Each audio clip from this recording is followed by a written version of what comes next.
اللہ لا یظلم الناس شیئا ولکن الناس انفسهم یظلمون۔ اللہ تبارک و تعالی اپنے کلام عظیم میں ارشاد فرما رہا ہے کہ بے شک اللہ لوگوں پر ظلم نہیں کرتا ہے مگر لوگ اپنی جانوں پر خود ظلم کرتے ہیں۔ حضور صلی اللہ علیہ وسلم ارشاد فرماتے ہیں کہ اللہ تعالیٰ کا فرمان ہے کہ میں نے ظلم کو نہ اپنے لیے پسند کیا ہے نہ اپنے بندوں کے لیے پسند کیا ہے۔ میں بھی اپنے بندوں کے ساتھ عدل و انصاف کرتا ہوں اور اپنے بندوں کو بھی عدل و انصاف کا ہی حکم دیتا ہوں اور ان کے انصاف کو ہی میں پسند کرتا ہوں۔ چنانچہ فرمان باری تعالی ہے ان اللہ یأمر بالعدل، بے شک اللہ تعالی عدل کا حکم دیتا ہے، انصاف کا حکم دیتا ہے۔ اور عدل و انصاف ہم اپنی زندگی کے ہر پہلو میں لحاظ کرتے ہوئے چلیں کہ کہیں ہم اپنی جان پر تو ظلم نہیں کر رہے، کہیں اپنے گھر والوں میں سے تو کسی پر ظلم ہم سے نہیں ہو رہا ہے، کہیں ہم سے اپنے پڑوسیوں پر تو ظلم نہیں ہو رہا ہے، کہیں ہمارے ماتحت ملازمین وغیرہ ہیں کہیں ان پر تو ظلم نہیں ہو رہا ہے۔ یہ سوچتے ہوئے جب آدمی زندگی گزارے گا تو بڑی سکون اور اطمینان والی زندگی ہوگی۔ اور یہی سب سوچ لیں تو ایک ایک کر کے محلے سے بستی آباد ہوگی، بستی سے ایک شہر کے لوگ سدھار میں آئیں گے اور سدھار سے ملک کے لوگ آئیں گے اور اسی طرح آگے بڑھتا چلا جائے گا معاملہ اور دنیا میں امن و امان اور سکون قائم ہوتا رہے گا۔ ہمیشہ حضور نبی اکرم صلی اللہ علیہ وسلم نے، جیسے کہ میں نے جمعے میں بھی بیان کیا تھا، اپنے لیے بھی نیک اعمال کے اعتبار سے بھی عدل و انصاف اور ایسی صورتیں کہ جس سے زیادہ تکلیف اور پریشانی اٹھانا نہ پڑے وہ صورتیں اپنائیں اور اپنے صحابہ رضی اللہ عنہم کے لیے اور اپنی امت کے لیے بھی وہی پسند فرمائیں۔ اور فرمان باری تعالی ہمیں یہی سبق دے رہا ہے، یرید اللہ بکم اليسر ولا یرید بکم العسر، اللہ تعالیٰ تمہارے ساتھ آسانی کا ارادہ رکھتا ہے، وہ کوئی دشواری اور پریشانی کا ارادہ نہیں رکھتا۔ حضور صلی اللہ علیہ وسلم کے ایک صحابی بہت زیادہ عبادت گزار تھے، حضرت عبداللہ بن عمرو بن عاص رضی اللہ عنہ۔ حضور صلی اللہ علیہ وسلم کی خدمت میں ایک دن حاضر تھے تو آپ نے ارشاد فرمایا، اے عبداللہ کیا مجھے یہ خبر نہیں ملی ہے تمہاری طرف سے کہ رات بھر تو تم عبادت کرتے رہتے ہو اور روزانہ دن کو روزہ رکھتے ہو اور ایک قرآن پاک روز پڑھ لیتے ہو؟ عرض کرنے لگے، ہاں یا رسول اللہ، مجھے بہت مزہ آتا ہے اور مجھے عبادت میں مشغول رہنے میں بڑی لذت محسوس ہوتی ہے۔ تو حضور صلی اللہ علیہ وسلم نے ارشاد فرمایا، دیکھو بھائی رات کو عبادت بھی کیا کرو، کچھ دیر سویا بھی کرو، کبھی روزہ رکھا کرو تو کبھی کسی دن چھوڑ بھی دیا کرو۔ اور فرمایا 7 دن میں ایک مرتبہ، 7 دن میں ایک قرآن پاک پڑھا کرو۔ یہ روز ایک قرآن پاک پڑھنا یہ بہت دشوار ہو جائے گا۔ عرض کرنے لگے، یا رسول اللہ میرے اندر تو اس سے زیادہ طاقت ہے، میں تو خوب کر سکتا ہوں۔ تو فرمایا بس یہ کرو کہ کچھ رات جاگو کچھ رات سو، اور ایک دن روزہ رکھو اور ایک دن روزہ چھوڑ دو، پھر ایک دن روزہ رکھو پھر ایک دن روزہ چھوڑ دو۔ فرمایا یہ داؤد علیہ السلام کے روزے کا طریقہ ہے اور یہ طریقہ اللہ کو بہت پسند ہے، اور 7 دن سے کم کی اجازت نہیں دوں گا۔ بھائی قرآن 7 دن میں پڑھا کرو، حضور دے دیجیے میں اور 3 دن میں پڑھ لیا کروں گا، نہ 7 دن میں ایک بار پڑھوں۔ لیکن جوانی کا جوش تھا، جذبہ تھا، کرتے رہے۔ جب بڑھاپے کا زمانہ آیا ذرا کمزوری آئی جسم کے اوپر تو کہتے تھے کاش میں نے حضور صلی اللہ علیہ وسلم کی شروع والی رخصت قبول کر لی ہوتی کہ جس میں حضور نے فرمایا تھا 1 مہینے میں قرآن پڑھا تھا. لیکن جب وہ نہیں مانے تھے تب حضور نے 7 دن مقرر کیا اور فرمایا تھا کہ جس نے ساری زندگی روزہ ہی رکھے، روز روزہ فرمایا وہ تو ایسا ہو گیا جیسے کبھی روزہ رکھا ہی نہیں. کیا ہے، عادت بن گئی اس کو. آپ نے عادت بنا لی ہے 3 ٹائم کھانے کی تو 3 ٹائم کی ہو جائے. جو 2 ٹائم کی بنا لیتے ہیں ان کی 2 ٹائم کی ہو جاتی ہے، جو 1 ٹائم کی بنا لیتے ہیں ان کی 1 ٹائم کی. تو فرمایا روزہ ہی کیا اس کا جس نے لگاتار روزے رکھے. فرمایا ہاں اگر کوئی یہ چاہتا ہے کہ میری ساری زندگی روزے داروں میں لکھی جائے تو فرمایا ہر مہینے 3 روزے رکھ لیا کر. وہ ایسا ہو جائے گا جیسے ساری زندگی اس نے روزے رکھے. کیونکہ اللہ تعالیٰ فرماتا ہے من جاء بالحسنۃ فلہ عشر امثالہا. جو ایک نیکی کرتا ہے تو اللہ اس نیکی کا اجر اسے 10 گنا زیادہ عطا فرماتا ہے. تو 1 روزہ 10 روزوں کے برابر ہو گیا اور 1 مہینے کے روزے 360 روزوں کے برابر ہو گئے. تو فرمایا 36 روزے ہوگا اور 1 سال کے روزے 360 روزوں کے. تو اگر وہ سال بھر تک ہر مہینے 3 روزے رکھتا رہا تو پورے سال ایسا ہو جائے گا جیسے وہ روزے سے ہی گزرے.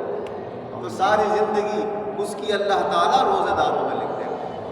جب اللہ تبارک و تعالیٰ ہماری آسانی میں، ہماری سہولت میں اپنی نعمتیں عطا فرما رہا ہے تو پھر زیادہ اپنے کو پریشانی میں ڈالنے اور الجھن میں ڈالنے کی ضرورت نہیں. یہی حال حضرت سعد ابن ابی وقاص رضی اللہ عنہ کے ساتھ مالی معاملات میں آئے.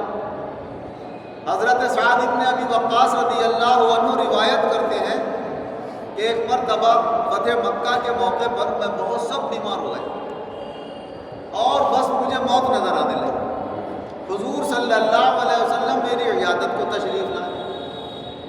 تو میں نے عرض کیا یا رسول اللہ میں بہت مالدار آدمی ہوں اور بس میری ایک بیٹی ہے. میری بیٹی کے لیے جو کچھ مال چاہیے وہ اس کے لیے کافی ہے. تو میرا ارادہ یہ ہے کہ اپنا سارا مال اللہ کی راہ میں وقف کر کے چلا جائے. تو حضور صلی اللہ علیہ وسلم نے فرمایا بھائی سارا مال. کہ یا رسول اللہ پھر 2/3 اللہ کی راہ میں کر دو. 2/3 بھی مت کرو اور کم کرو. کہا یا رسول اللہ 1/3 اللہ کی راہ میں کر دو، 2/3 اپنے گھر والوں کے لیے چھوڑ دو. فرمایا ہاں 1/3 کر دو مگر 1/3 بھی ہے بہت. تو مقصد یہ تھا کہ اللہ کے رسول کو تو یہ پسند تھا کہ 1/3 سے بھی کم ہوتا. اسی لیے فقہائے کرام نے فقہ کی کتابوں میں لکھا ہے کہ اگر کوئی اللہ کی راہ میں اپنا مال وقف کرنا چاہتا ہے اور اپنے بعد یا کسی کے لیے وصیت کرنا چاہتا ہے تو پھر وہ 1/3 سے کچھ کم رکھے تاکہ اللہ کے رسول کی پسند کا خیال ہو جائے کہ حضور فرمانا 1/3 تو کر دو مگر ہے وہ بھی زیادہ. تو وصیت کرنا ہے، اللہ کی راہ میں کسی کو دینا ہے، وقف کرنا ہے تو اتنا دیو کہ جس سے اس کا بھی بھلا ہو جائے اور اتنا چھوڑ بھی جاؤ اپنے گھر والوں کے لیے کہ ان کا بھی بھلا ہوتا رہے. حضور صلی اللہ علیہ وسلم نے ارشاد فرمایا اپنے رشتہ داروں کو مالدار چھوڑ کر جانا، اپنے گھر والوں کو مالدار چھوڑ کر جانا اس سے زیادہ بہتر ہے کہ تم سب کچھ اللہ کی راہ میں لٹا کے چلے جاؤ، وہ خالی ہاتھ ہو جائیں اور کل کو دوسروں کے سامنے وہ ہاتھ پھیلا. تو ان کو دوسروں کے سامنے ہاتھ پھیلاتا ہوا مت چھوڑ کر جاؤ. تو جب ہمارے رسول صلی اللہ علیہ وسلم نے ان نیک کاموں میں حد سے تجاوز کو منع فرمایا تو پھر جو ہماری اپنی مرضی کا کام ہے ان میں تو بدرجہ اولا ہمیں حد سے تجاوز نہیں کرنا چاہیے. جیسے کہ ہماری دنیاوی ضرورتیں اور ہمارے خرچے وغیرہ ہیں تو اس میں بھی کنٹرول کے ساتھ. حضور صلی اللہ علیہ وسلم نے ارشاد فرمایا میرا خود بھی یہ عمل ہے اور اپنی امت کے لیے بھی یہ پسند کرتا ہوں چاہے فراخی کی حالت ہو چاہے تنگی کی حالت، مگر میں نے کبھی درمیانہ روی کو نہیں چھوڑا، ہمیشہ درمیانہ طریقے سے زندگی گزاری ہے. جو لوگ درمیانہ طریقے سے دولت مندی کے زمانے میں بھی زندگی گزارتے ہیں اللہ تعالیٰ ان کی دولت میں برکت پیدا فرماتا ہے اور ان کے کام آتے رہتے ہیں. وہ کبھی آ گئی تو لٹا دی، اب کیا پتہ بعد میں آئے گا نہیں آئے گی، تو پھر کس حال میں آدمی زندگی گزارے گا. تو چاہے ہماری وہ شادیاں ہوں، چاہے گھریلو خرچے ہوں، چاہے کوئی بھی ہمارا کام ہو اس میں حد سے تجاوز نہیں کرنا چاہیے. اگر ہماری ضرورت ہمارے شہر میں پوری ہو رہی ہے تو دوسرے شہروں کو بھاگنے کی ضرورت نہیں. بڑے بڑے شہر موجود ہیں، کوئی نام کے لیے رامپور خریداری کرنے آ رہی ہے، کوئی رامپور سے دلی خریداری کرنے جا رہے ہیں، صاحب وہاں پر غرارہ جو ہے بڑا شاندار ملتا ہے، وہاں اچھے سے اچھے غرارے یہاں پر مل جائے، دلہن کا سوٹ بڑا عمدہ ملتا ہے وہاں پر، وہ بس نام ہے بڑی دکان کا، وہ 1 لاکھ اور 2 لاکھ میں دے رہا ہے، یہ دکان ہے چھوٹی، اور یہاں پر وہی چیز اور اس سے بہتر چیز مل رہی ہے آپ کو 10,000 روپے۔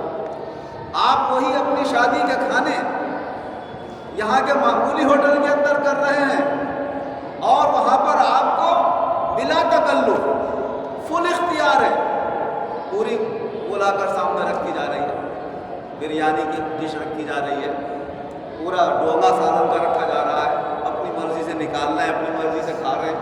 آپ نے 1 لاکھ روپے کا ہوٹل لیا اور آپ تک رہے وہ چمٹے سے ایک بوٹی نکال کے، ایک کباب نکال کے آپ کی پلیٹ میں رکھ رہا ہے، چمٹے سے یہ نکال کے رکھ رہا ہے، اس ایک چمٹے کی رکھی ہوئی بوٹی کے لیے 1 لاکھ روپے آپ اس کے ہوٹل کے دے رہے ہیں۔ یہاں 10,000 کے ہوٹل پہ کھلے عام دل کھول کے کھا رہے ہیں، خوب بے فکری کے ساتھ کھا رہے ہیں، مگر آپ کو اس کا خیال نہیں آ رہا ہے، وہ نام، وہ شہرت، وہ چرچے کے ساتھ ہم نے 1 لاکھ کا ہوٹل کیا تھا، ہم نے 2 لاکھ کا ہوٹل کیا تھا۔ یہ فضول خرچیاں اسلام کے اندر پسند نہیں کی جاتی۔ آج دنیا میں تو اپنا نام کر لو گے، کل کو اللہ کے دربار میں بھی تو حاضر ہونا ہے، رسول صلی اللہ علیہ وسلم کو بھی تو منہ دکھانا ہے، وہاں کیا منہ دکھاؤ گے؟ اگر پوچھ لیا گیا کہ تمہارا کام اتنے میں چل سکتا تھا، اتنے زیادہ خرچ تم نے کیوں کیے تھے، تو وہاں پر کوئی جواب نہیں ہوگا، اور یہ جو تمہاری واہ واہ کرنے والے ہیں وہاں کوئی ساتھ دینے والا نہیں ہوگا، سب کو اپنی اپنی پڑی ہوگی۔ یوم یفر المرء من اخیہ، بھائی بھائی سے بھاگتا ہوگا، قوم میں ہی وہ بھی اپنی ماں اور باپ سے دور بھاگتا ہوگا۔ جب ماں باپ کام نہیں آ رہے، بھائی کام نہیں آ رہے، تو یہ غیر کیا کام آ جائیں گے جو یہاں تمہاری واہ واہ کر کے تمہیں اوپر چڑھا دیتے ہیں، ارے سالہ نام ہو جائے گا، صاحب نام ہو جائے گا، 5 لاکھ کا ہوٹل کیا تھا، 4 لاکھ کا ہوٹل کیا تھا۔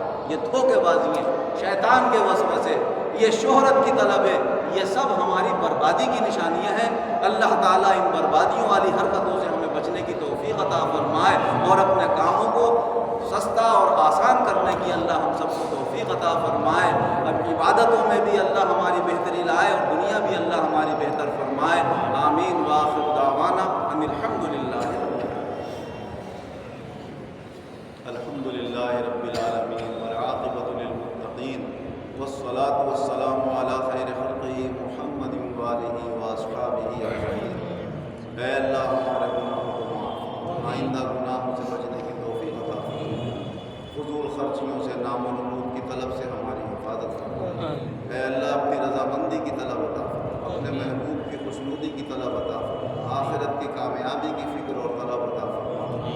ہمارا دین بھی بہتر بنا، ہماری دنیا بھی بہتر بنا، بیماروں کو شفا عطا فرما، قرض داروں کو قرضوں سے نجات عطا فرما، بے روزگاروں کو اچھے روزگار عطا فرما، روزگار والوں کے روزگاروں میں خیر و برکت اور ترقی عطا فرما۔ ایمان و عزت کے ساتھ ہم سب کو زندہ رکھ، ایمان و عزت کے ساتھ آسانی ہمارا خاتمہ فرما، ایمان و عزت کے ساتھ آخرت میں ہمارا آمین۔